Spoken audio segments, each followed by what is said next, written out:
Silakan duduk. Shalom. Jam ini saya membahas tentang doa. Tentang apa saudara? Nah, mari kita buka Alkitab kita saat ini dalam kitab surat Yakobus pasal yang kelima. Yakobus pasal yang kelima ayat 17 sampai dengan 20. Kitab Yakobus pasal 5 ayat 17 sampai dengan 20. Elia adalah manusia biasa sama seperti kita, dan ia telah bersungguh-sungguh berdoa supaya hujan jangan turun, dan hujan pun tidak turun di bumi selama 3 tahun dan 6 bulan. Lalu ia berdoa pula, dan langit menurunkan hujan, dan bumi pun mengeluarkan buahnya. Saudara-saudaraku, jika ada di antara kamu yang nyimpang dari kebenaran, dan ada seorang yang membuat dia berbalik, ketahuilah bahwa barang siapa membuat orang berdosa berbalik dari jalan yang sesat, ia akan menyelamatkan jiwa orang itu dari maut dan menutupi banyak dosa.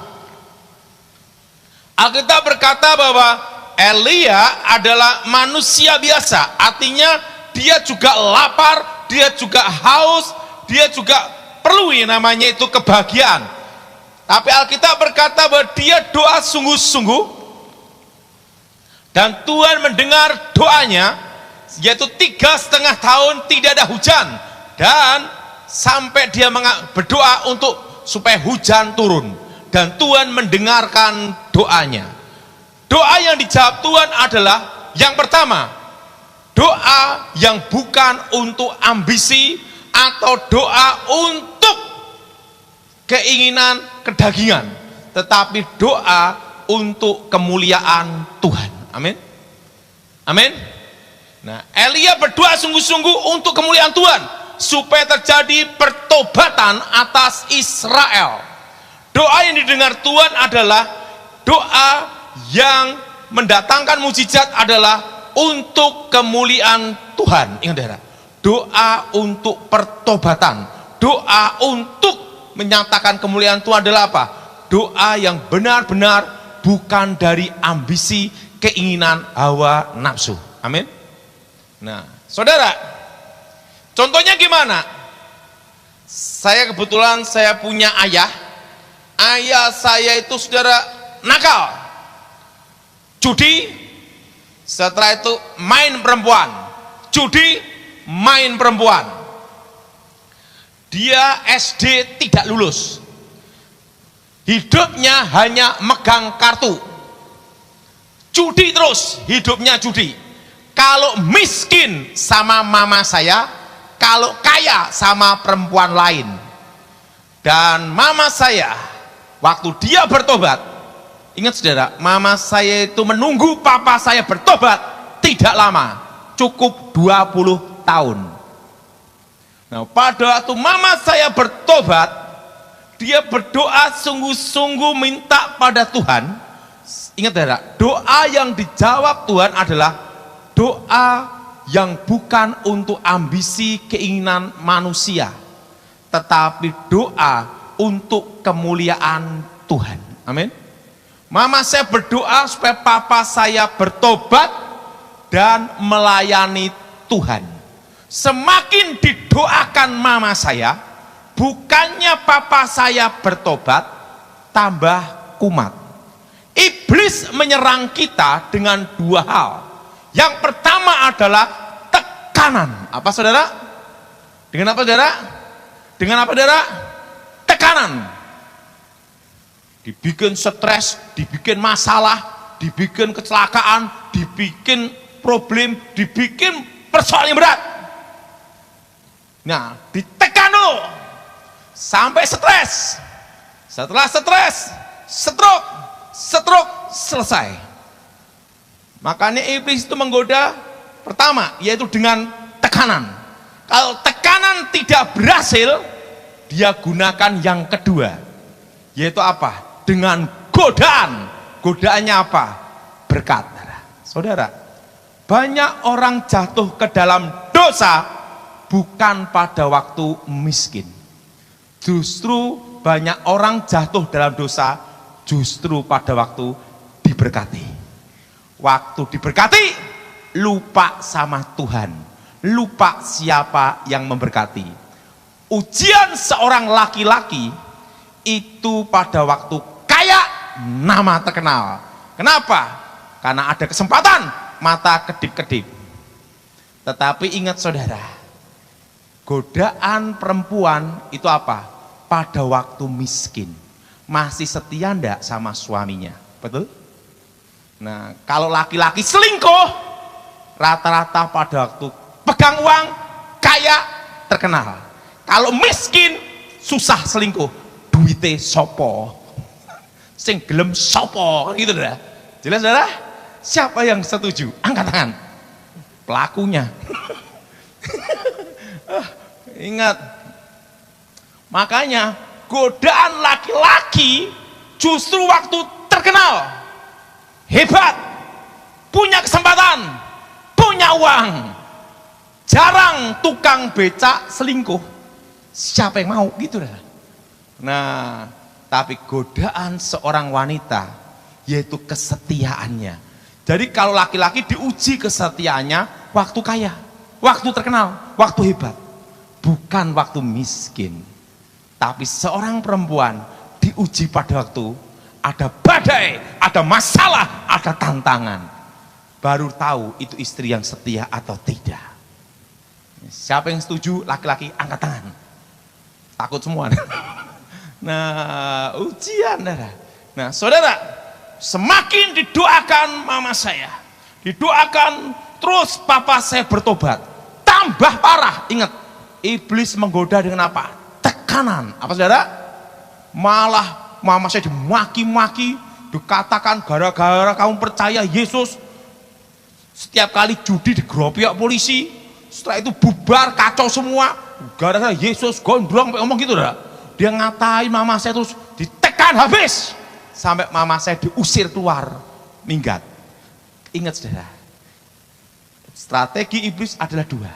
Pertama tekanan, kedua adalah godaan. Apa saudara? Apa saudara? Nah, pada waktu, tapi ingat, doa mama saya waktu itu apa?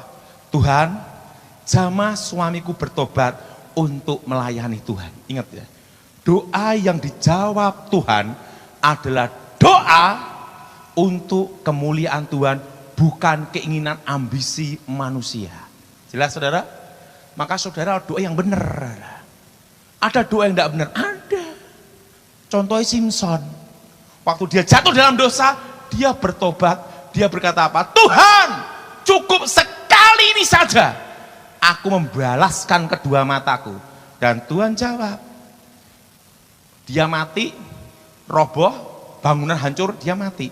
Coba dia ngomong gini, Tuhan, kehendakmu yang jadi. Belum tentu dia mati hari itu, betul? Tapi kan dia udah terlanjur frustasi, stres. Makanya doa orang frustasi itu bahaya juga adalah, Tuhan, cukup sekali ini saja, Engkau beri aku kekuatan. Tuhan jawab, sekali itu saja. Dan setelah itu apa? Simpson mati. Nah, itu doa orang frustasi. Nah, mama saya berdoakan papa supaya bertobat dan melayani Tuhan. Jadi saudara, istri-istri yang berdoa untuk suaminya, doanya itu jamah bertobat untuk melayani itu Tuhan. Jelas saudara? Seperti Elia, dia berdoa supaya pertobatan atas Israel untuk melayani Tuhan, kembali ke jalan Tuhan. Kalau suami supaya kembali ke jalan Tuhan. Dan apa yang terjadi? Waktu didoain mama saya ditekan habis, dimaki-maki, dikatain apapun. Akhirnya mama saya disuruh keluar minggat. Waktu minggat keluar rumah, tiba-tiba mama saya dapat suara Tuhan. Tuhan bicara apa? Laki-laki yang kelakuannya seperti keledai liar itu, aku datangi. Benar itu saudara. Kira-kira jam 2:30. Waktu 2:30, papa saya tidur ngorok gini, gitu. Tiba-tiba ada seorang tinggi besar, ini papa saya kesaksian, malaikat Tuhan. Pegang itu kakinya papa saya. Hai laki-laki yang kelakuannya seperti keledai liar, bertobat engkau ke gereja. Dia kakinya gini, Dan laki-laki tinggi besar itu hilang. Papa saya kakinya pincang, dipegang kakinya dah. Kakinya pincang, dia langsung nyari. Mamamu di mana? Loh, katanya papa suruh minggat. Mama saya dicari, ketemu. Mi, ayo kita ke gereja. Pi, ini bukan hari Minggu. Kenapa? Pokok ke gereja. Takut aku. Dia datang ke gereja, kakinya pincang, dia doanya apa? Hei laki-laki tinggi besar, aku sekarang sudah ke gereja. Dan apa yang terjadi? Sejak hari itu papa saya bertobat dan nganter mama saya pelayanan naik motor sampai dia meninggal. Dia meninggal umur 69 tahun. Satu hal, mama saya doa sungguh-sungguh untuk pertobatan suaminya. Jelas saudara? Jadi doa yang besar kuasanya adalah doa yang bukan untuk kepentingan pribadi. Jelas? Jelas? Tapi untuk kemuliaan Tuhan. Nah, saya itu doa saya itu singkat aja. Saya doa sama Tuhan itu doanya gini, Tuhan, ini saya doa setiap hari ini saudara. Tuhan, dalam hidupku, aku minta 2 hal saja. Menikmati, makan, dan tidur. Ingat, nikmatnya hidup itu hanya ada 2. Makan dan tidur. Siapa yang setuju? Angkat tangan. Kamu punya uang banyak, tidak bisa tidur, kopior. Betul? Betul?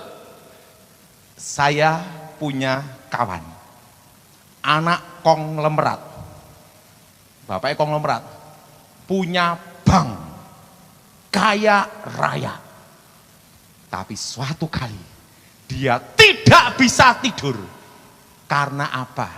Dia takut kalau tidur matanya pejem, selamanya pejem, alias mati. Berhari-hari, berminggu-minggu tidak bisa tidur. Makanya saudara doanya perlu ada perubahan dikit. Doa sama Tuhan, berikan aku bisa menikmati makan dan tidur. Betul? Betul? Betul? Dan apa yang terjadi? Sampai dia tidak bisa tidur, matanya gini. Konglomerat, uang triliunan, uang tidak bisa membeli tidur. Dia datang ke saya malam-malam kira-kira jam 2. Tok-tok matanya udah gini. Kenapa? Pak Daud, aku sudah berminggu-minggu, berbulan-bulan tidak bisa tidur. Saya ngomong, apakah uangmu bisa membeli tidur? Tidak bisa. Uang triliunan, tapi tidak bisa menikmati. Kenapa kamu? Saya kalau pejem, takut saya itu pejem selamanya. Kenapa? Duitnya akeh. Nah, apa yang terjadi? Waktu itu saya ngomong, udahlah.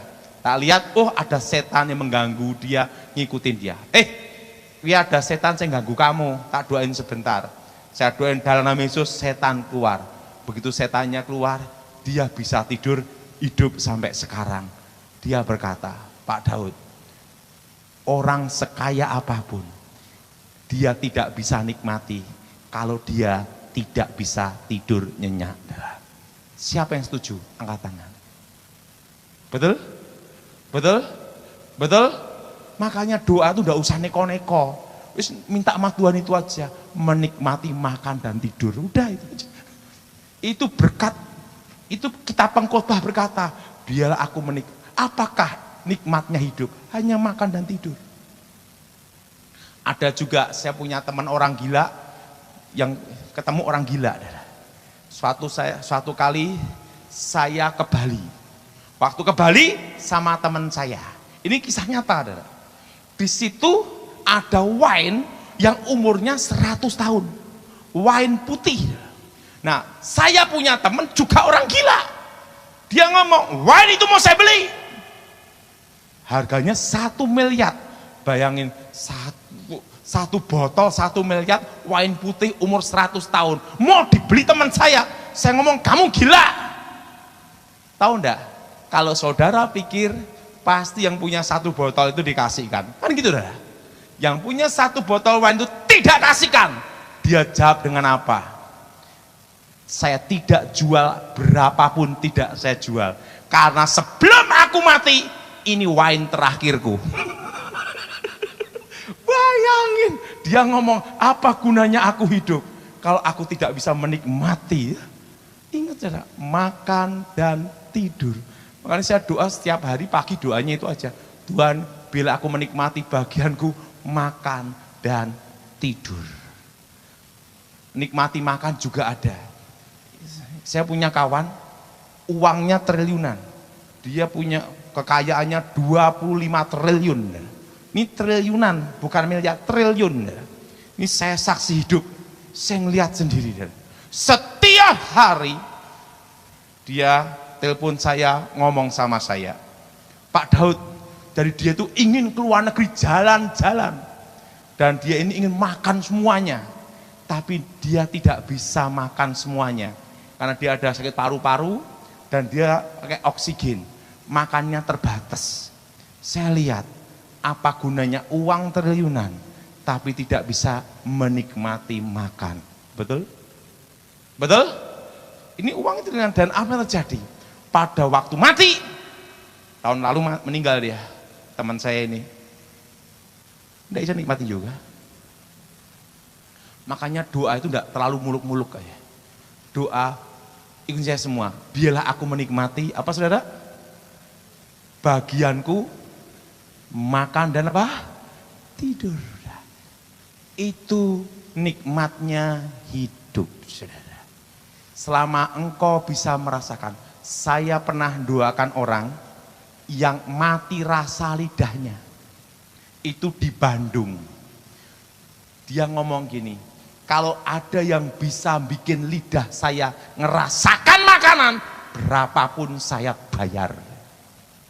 Karena apa? Setiap kali dia makan, tidak ada rasanya semua. Dan dia ngomong, apa gunanya aku kaya, tidak bisa merasakan makanan. Benar saudara? Makanya saudara, doa itu tidak perlu muluk-muluk, kayak sastrawan ngoceh mata-mana. Yang penting itu apa? Dengan hati kita untuk kemuliaan Tuhan. Yaitu saya doa sekarang setiap hari itu kalau di rumah pagi-pagi, Tuhan, biar aku menikmati bagian hidupku, makan dan tidur. Dah aja. Karena orang tidak bisa tidur ya susah juga adalah. Dan doa yang dijawab Tuhan adalah untuk kemuliaan dan rencana Tuhan. Dan doa itu kalau suami istri harus sepakat. Suatu kali saya punya kawan polisi. Dia ini cita-citanya ingin punya anak. Sudah menikah 10 tahun. Tidak bisa punya anak. Saudara, dokter ngomong suruh tiup. Sampai niup, niup sendiri. Setelah itu suruh makan toge. Tahu toge? Tokolan itu saudara. Katanya natur sampai dia setiap hari makan tokolan toge sampai muntah-muntah. Supaya apa? Supaya punya anak, makan toge terus. Sampai waktu kayak tokolan toge. Dia makan terus. Setelah itu dia diurut, saya dipijet ke dokter manapun. Tidak bisa. Saya ngomong sama dia, udahlah, kamu kan udah usaha ingin punya anak. Saya ngomong sama istrinya, yang belum kalian lakukan satu, minta sama Tuhan, tapi doanya untuk kemuliaan Tuhan. Doanya gimana Pak Daud? Doanya gini, Tuhan berikan aku anak untuk menjadi pelayan Tuhan, menjadi hamba Tuhan. Ingat, doa yang untuk kemuliaan Tuhan. Amin. Amin. Berikan aku anak untuk melayani Tuhan. Terusan karena dia itu sudah 10 tahun nyoba berkali-kali tidak punya anak, dia doanya gini, Tuhan berikan aku anak cukup satu saja. Ingat, hati-hati itu saudara. Berikan aku anak satu aja udah cukup. Dan tahun itu istrinya hamil sesuai doanya, satu aja anak perempuan. Saya lihat dia ngomong, anak udah gede, dia ngomong sama saya, Pak Daud, ini kerja saya doa sungguh-sungguh 10 tahun. Saya ngelihat wajahnya dia, sampai wajahmu kayak toge tokolan. Satu hal saudara, ingat, doa yang dijawab Tuhan adalah doa yang bukan untuk ambisi. Amin. Bukan untuk kedagingan, tetapi doa untuk kemuliaan Tuhan. Pasti akan dijawab Tuhan. Jelas? Jelas? Jelas? Nah, saudara, saya percaya apapun sakit saudara, apapun masalah saudara, kalau engkau doa yang benar sungguh-sungguh untuk kemuliaan Tuhan, untuk pertobatan, untuk pemulihan, mujizat pasti terjadi. Jadi saudara, doa itu harus perlu yang benar. Saudara kalau doa untuk jodoh, jangan yang ganteng, jangan yang cantik, tapi doanya apa? Tuhan, berikan sesuai kehendak-Mu, karena itu yang terbaik. Kenapa saya bisa ngomong demikian? Saya punya ibu angkat sama bapak angkat. Itu bapak angkat saya itu ganteng, tinggi, wow ganteng dah. Nah dia tuh sukanya kan yang wanita cantik lah. Manusia normal minta wajin cantik, termasuk Michael. Betul Michael? Tidak mungkin Michael ingin milih yang gini. Kenapa?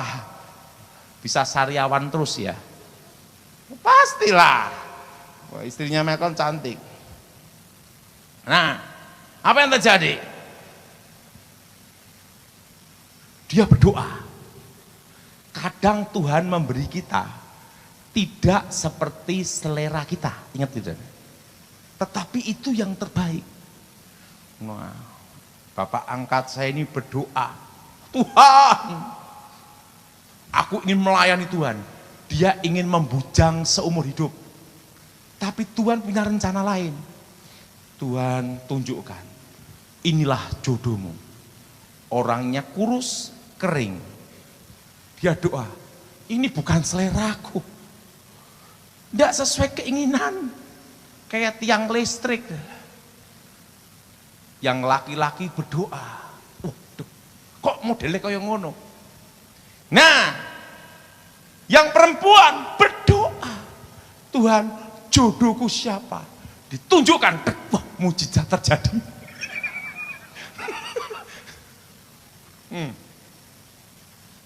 Saya kasih tahu, doa itu belum tentu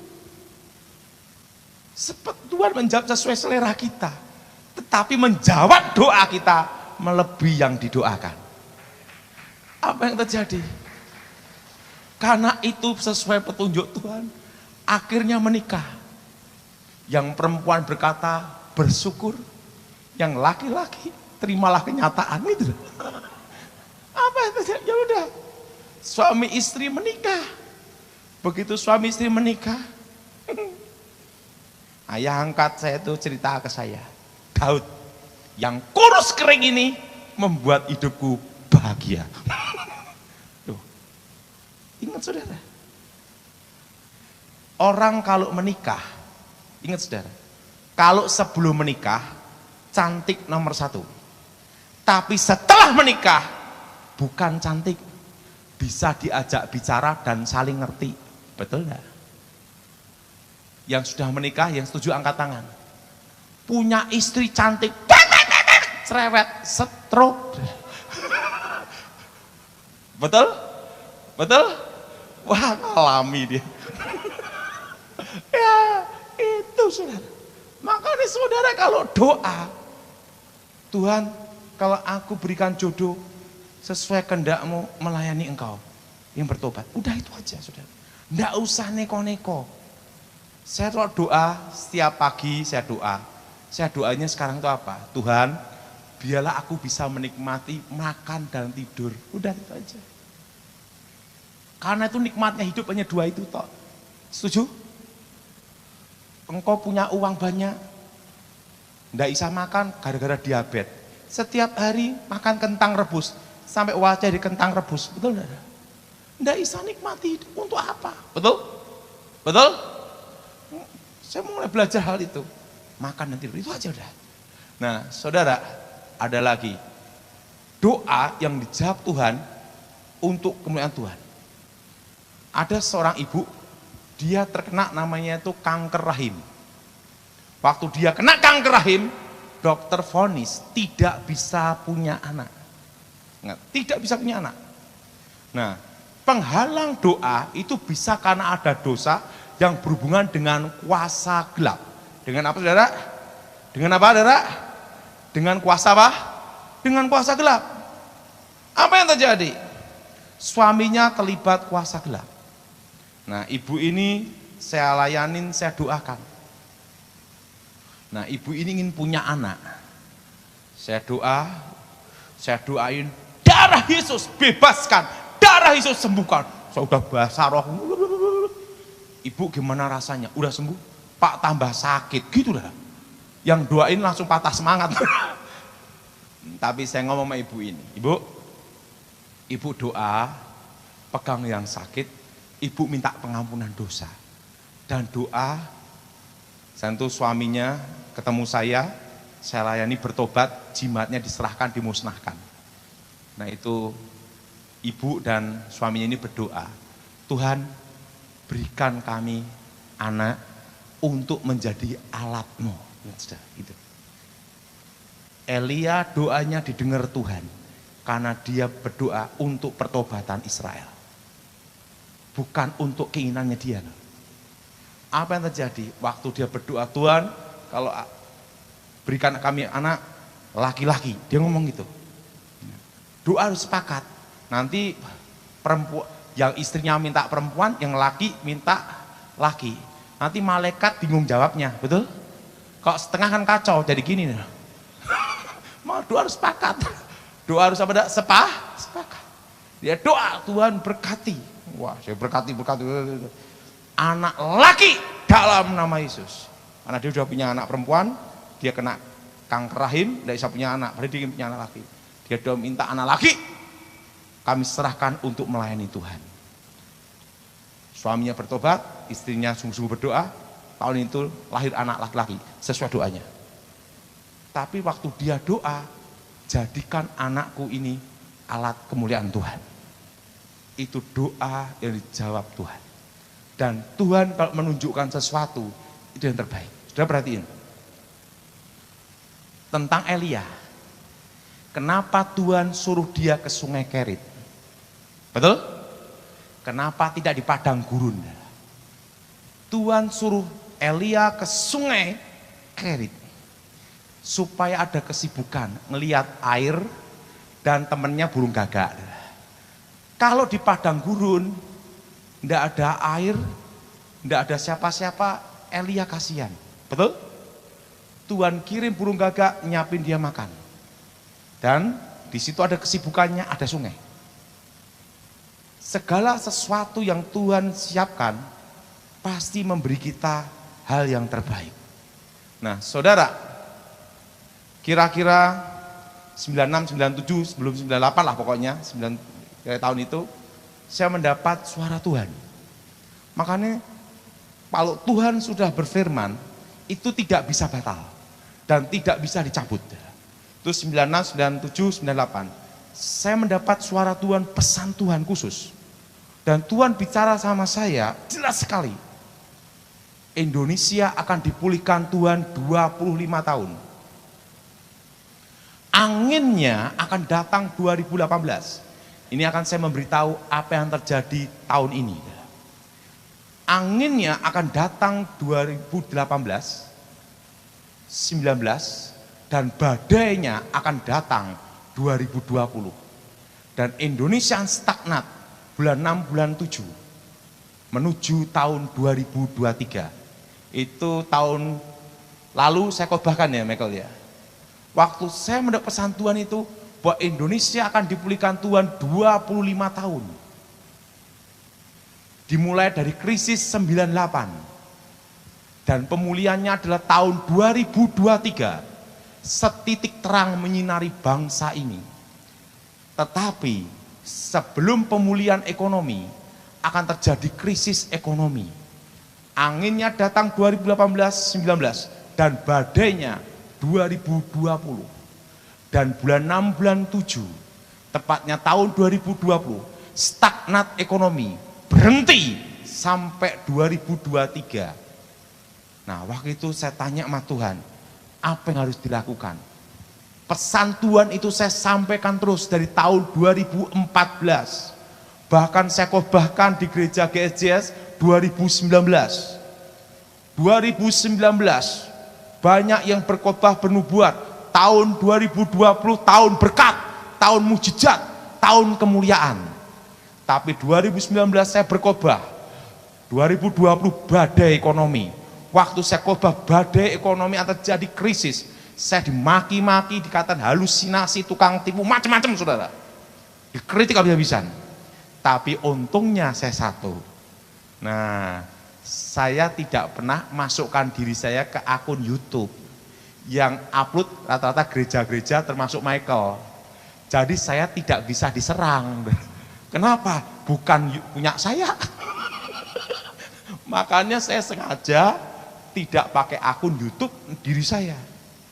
Orang nyerang saya susah. Kenapa? Kan tidak ada akunnya, YouTube-nya tidak ada. Itu yang ngupload kan gereja-gereja jemaat kan. Saya tidak mau diri saya, tidak mau saya. Nah, biar orang lain aja, biar jemaat atau pendeta aja, terserah saya gitu. Diserang habis-habisan. Tapi itu saya khotbahkan itu terus. Karena itu sudah pesan Tuhan. Itu tidak bisa dibatalkan, tidak bisa dicabut, saudara. Nah, 2020 awal Januari, Pak Gilbert didatangi orang. Pak Gilbert itu orangmu, karena saya dibimbing Gilbert. Daud itu berkhotbah. Tahun 2020 akan terjadi badai ekonomi. Bulan 6, bulan 7 stagnat ekonomi, berhenti sampai menuju 2023. Mana buktinya? Pak Gilbert ngomong apa? Ini kan masih Januari. Kalau itu betul pesan Tuhan, pasti terjadi. Kita lihat saja nanti akhir Desember 2020. Bulan Januari, bulan Februari, bulan Maret, April. Corona, betul? Seluruh Indonesia, bahkan dunia. PSBB, di berbagai negara lockdown, betul? Ekonomi bulan 6, bulan 7 berhenti. Sampai sekarang, betul? Betul?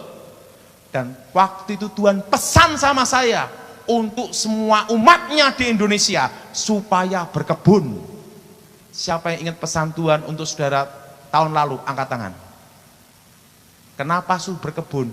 Supaya ada kesibukan seperti Elia di Sungai Kerit, saudara. Elia di Sungai Kerit, temennya siapa? Burung gagak, betul? Sama ada sungai, betul? Nah, kalau kondisi seperti ini, saudara ada kesibukan apa? Berkebun.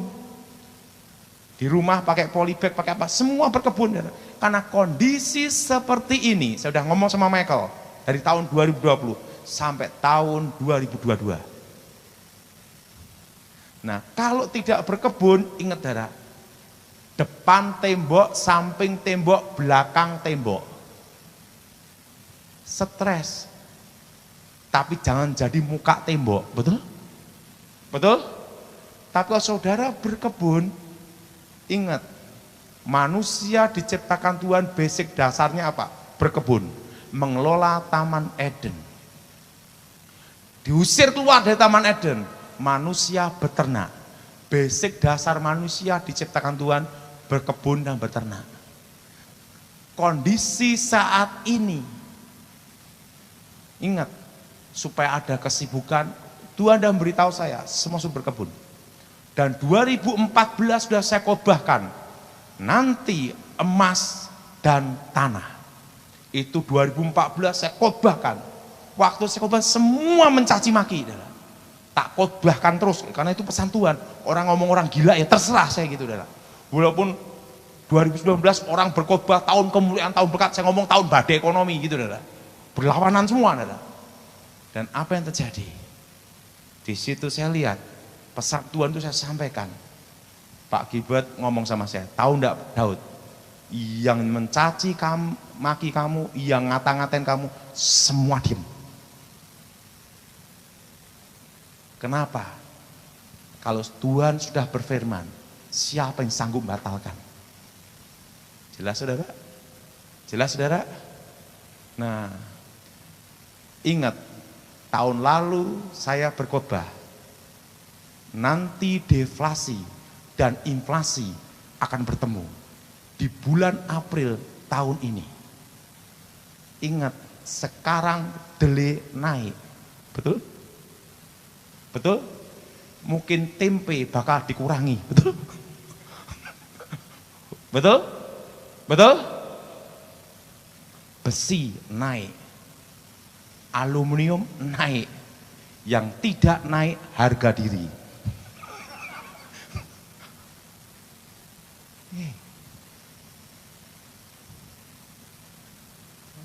Ingat saudara, ini yang akan terjadi. Ingat, kondisi seperti ini akan mulai awal normal.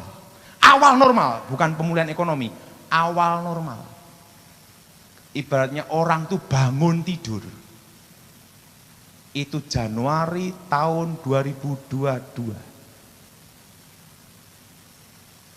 Dan pemulihan Indonesia dimulai setitik terang datang 2023 Januari, itu baru setitik terang.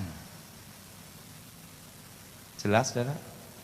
Bulan April deflasi inflasi, daya beli masyarakat turun, inflasi terjadi, tapi terselubung karena ada deflasi. Ingat saudara, itu April menuju tahun 2022. Setelah corona selesai, inflasi akan terasa.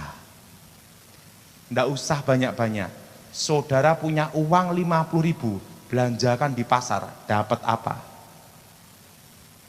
Jelas saudara? Jelas saudara?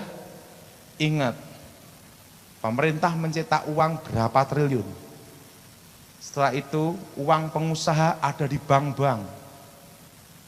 Ingat, mau investasi takut, lihat situasi kondisi, sehingga bunga bank diturunkan berapa persen aja, betul? Dengan harapan apa? Supaya uang-uang ini bisa bergerak. Tapi banyak orang ragu-ragu, para pengusaha ragu, sehingga uangnya banyak ditahan di bank. Maka uang di bank itu banyak, betul? Tetapi beredar di masyarakat terbatas, uang baru. Ingat saudara, uang lama dan uang yang dicetak baru akan bertemu semua 2022. Kalau uang yang dicetak baru dan uang lama beredar, apa hukumnya? Apa saudara? Inflasi. Jelas saudara? Itu akan terjadi di 2022. Makanya saudara, dan ingat pada waktu krisis ekonomi, yang selamat itu hanya dua, yang megang tanah dan emas. Betul? Betul? Siapa yang setuju angkat tangan? Tanah dan emas. Maka 2014 saya khotbahkan supaya semua beli emas. Tapi tahun ini saya tidak khotbahkan beli emas. Kenapa saudara? Emas sudah kemahalan. Beli tanah aja dan kelola untuk ngisi kesibukan. Semua bercocok tanam. Cabai aja naik, betul? Penggemar cabai pun berduka cita, betul? Betul? Betul? Betul? Betul? Betul? Wes, saudara punya uang 50.000, belanjakan di pasar, dapat apa? Itu inflasi dah. Jadi saya beritahu pada saudara, 2021 kondisinya seperti ini. Tidak ada perubahan banyak sampai 2022. Tepatnya Januari baru orang mulai bangun tidur ibaratnya untuk memulai belajar normal. Belum normal 100% loh, belajar normal. Sekarang kan new normal. 2022 itu belajar normal. Dan saat ini orang demam dan batuk sakit. bubar, betul? Jelas? Jelas? Jadi mulai hari ini, saudara yang punya uang, belikan tanah. Pinggir kota, dekat pintu tol. Karena nanti tahun 2023, waktu awal pemulihan, yang beli tanah, selamat. Karena apa? Ingat, inflasi. Jelas, saudara? Nah, kalau saudara tanah beli tanah, untung banyak. Ingat Daud Tony. Komisi. Sekarang karena daya beli turun, orang jual tanah diturunin. Kalau enggak laku. Betul? Betul? Saat ini saatnya beli, saya beritahu. Dan saya itu berkebun. Saudara yang punya kos-kosan, apa tinggal di kos, atau tinggal sewa, atau punya tanah, berapapun tempatnya, gunakan untuk berkebun semua. Di polybag atau apapun, terserah. Kenapa saudara? Untuk ngisi kesibukan. Kalau saudara bisa berternak ikan, apa saja udah. Kenapa? Supaya ada hasil, minimal bisa dimakan sendiri. Karena apa? Kondisi seperti ini sampai 2022. Kalau engkau tidak ada kesibukan, ISA 4S. Sedih, stres, stroke, selesai. Dan nikmatnya hidup hanya makan dan tidur. Jadi saudara yang punya rumah polybag, enggak apa-apa, tanemin semua. Nanam cabai, nanam apa, bos. Minta tidak dijual, dimakan sendiri, udah, itu aja. Ingat, tanda suatu negara krisis ekonomi, terutama di Indonesia, di mana-mana dibuka kuliner, itu tanda krisis. Kenapa? Dipecat dari perusahaan, kerja apa? Buka restoran. Laku syukur, tidak laku makan sendiri. Itu dah. Jadi saudara ingat, kondisi seperti ini sampai tahun berapa, Dara? 2022. Ingat, tahun lalu orang berkata, nanti bulan November corona selesai. Betul? Waktu itu saya khotbah, tidak.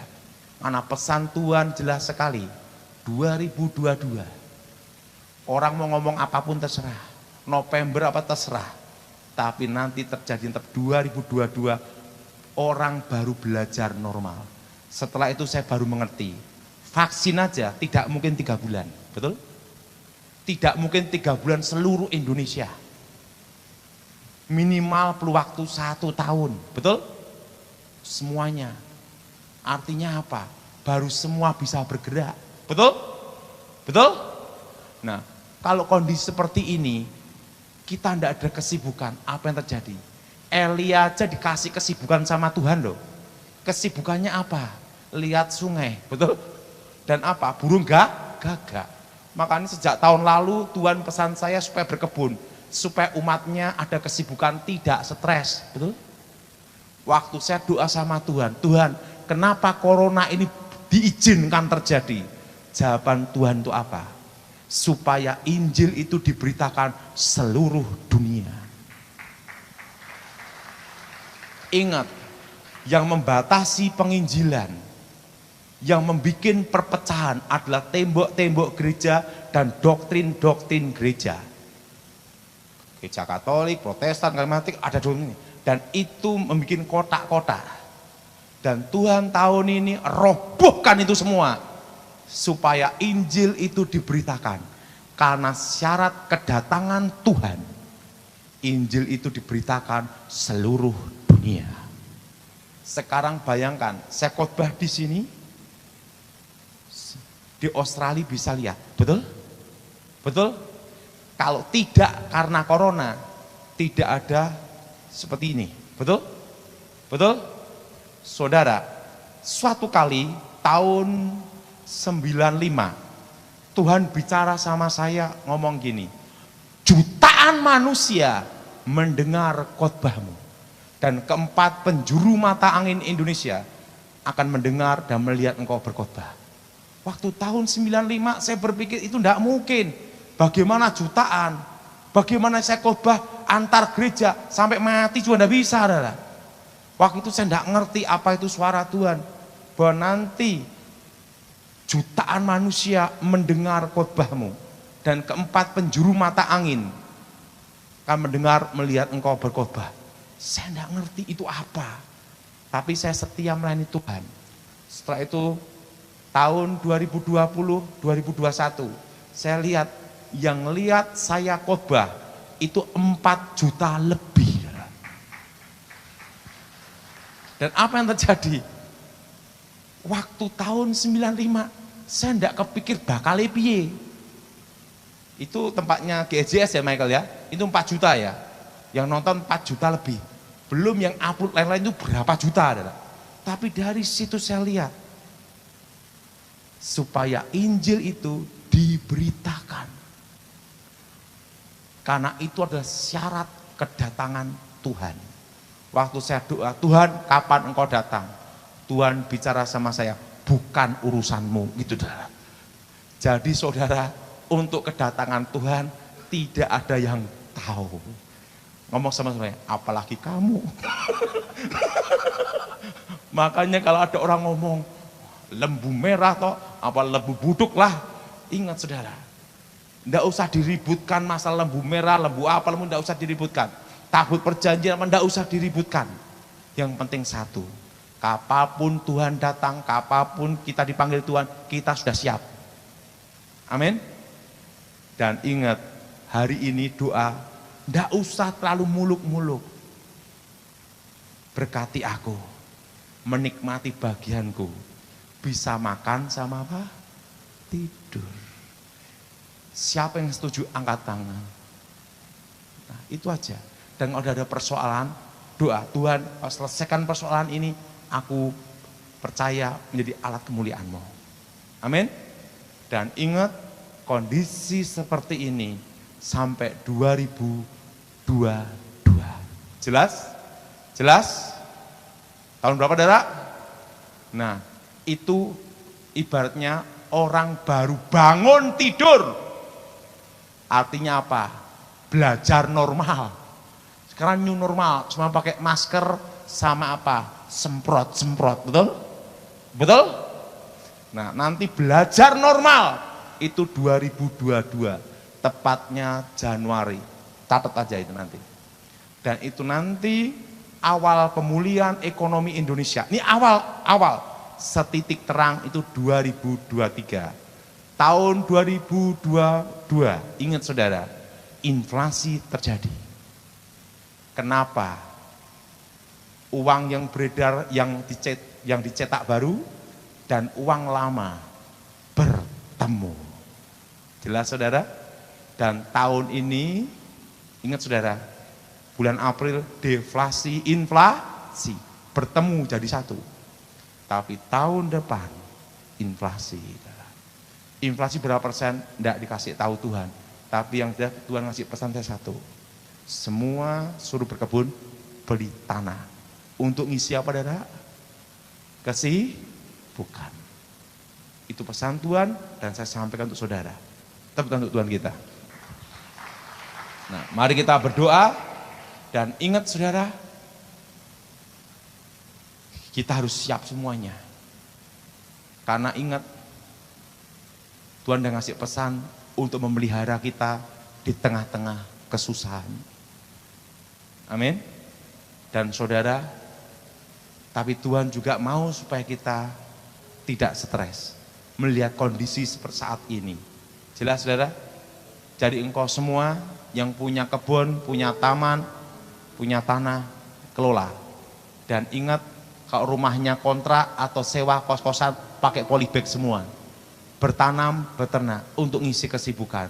Ingat, Elia pun di sungai Kerit ada kesibukan. Sungai dan burung gagak. Mari kita bangkit berdiri, kita berdoa. Aku percaya kuasa-Mu Tuhan melihat kami semua, bebaskan kami dari yang jahat, bebas dari kegelapan. Kuasa Yesus bekerja, kemuliaan-Mu Tuhan datang. Berkati firman-Mu, berkati kami semua. Dan nama Elohim Yesus Elohim dimuliakan. Demi nama Yesus yang percatakan amin.